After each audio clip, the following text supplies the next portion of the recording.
Howard Hastings, it's turning out to be a difficult year for tourism all round. Generally, how are things in Northern Ireland? I think we're having a year that's good and bad in parts.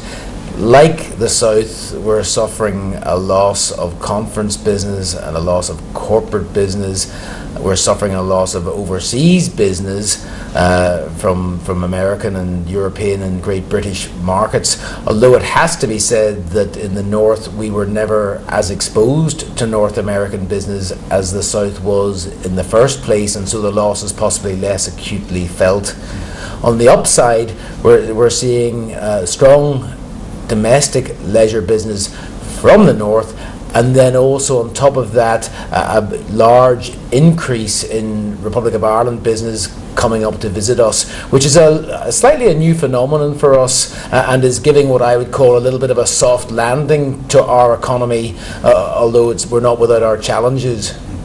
Yeah, I suppose the biggest disappointment down here has been the performance of the British market to the south so far. How has that held up? Because of course we had the added difficulty of the sterling exchange rate, but has that held up better in Northern Ireland, the UK market? I don't really think so. I mean, what's increasingly evident to me is that the Great Britain market is something that neither jurisdiction has totally cracked in terms of where we need to be, and I think Tourism Ireland particularly have identified this as the next big challenge. And I think it's important that we don't distinguish between the two halves of the island. This is something we have to jointly crack. Yeah, I agree with that entirely indeed. The last couple of years, though, you've seen tremendous growth in air services into Belfast in particular. This must have given tourism a great lift off. Yes, it's amazing how easily you take for granted what you never had before. And if you go back 6 or 7 years, we only maybe had one international service coming in to Belfast. And now there are over 80 services from various jurisdictions. We haven't seen the same reduction in air capacity that currently the South faces. That's holding up slightly better. And I suppose in particular the continental route coming in from North America is enjoying very good load factors, and we're very confident that we'll be able to maintain that one. Terrific indeed, long may it last. And coming back to your traffic from the south again, was tremendous to see that last year you've experienced 14% growth over the previous year, making the south your largest single market after the UK.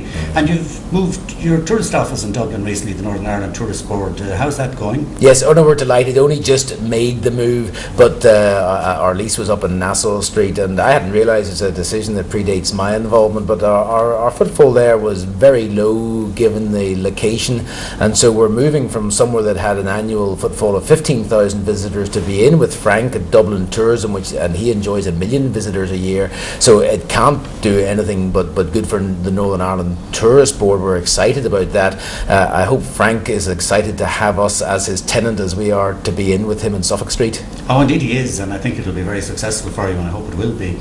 You have some exciting things happening, of course, in Northern Ireland this summer, and in the next week or two you have the Tall Ships Atlantic Challenge coming in.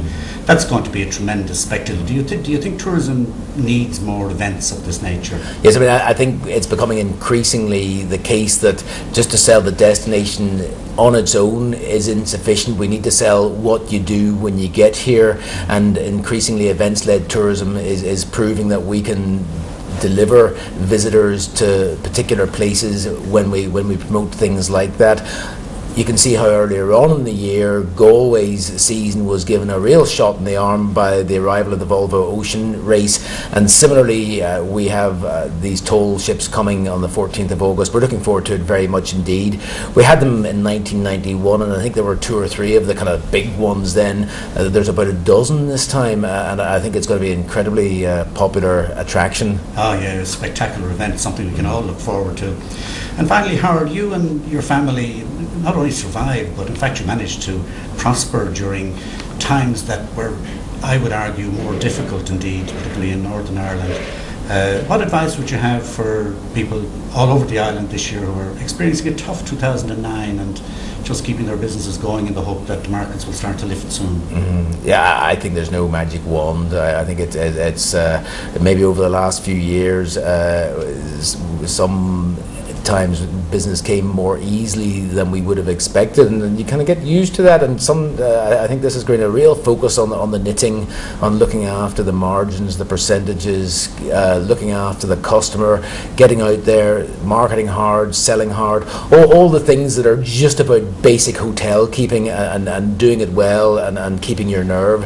And it's going to be very, very difficult because there has been such an explosion in hotel capacity north and south, and I'm not sure that we'll all get through it, but those that do are those that are offering the premium service and looking after their customers and getting the repeat business, without a doubt.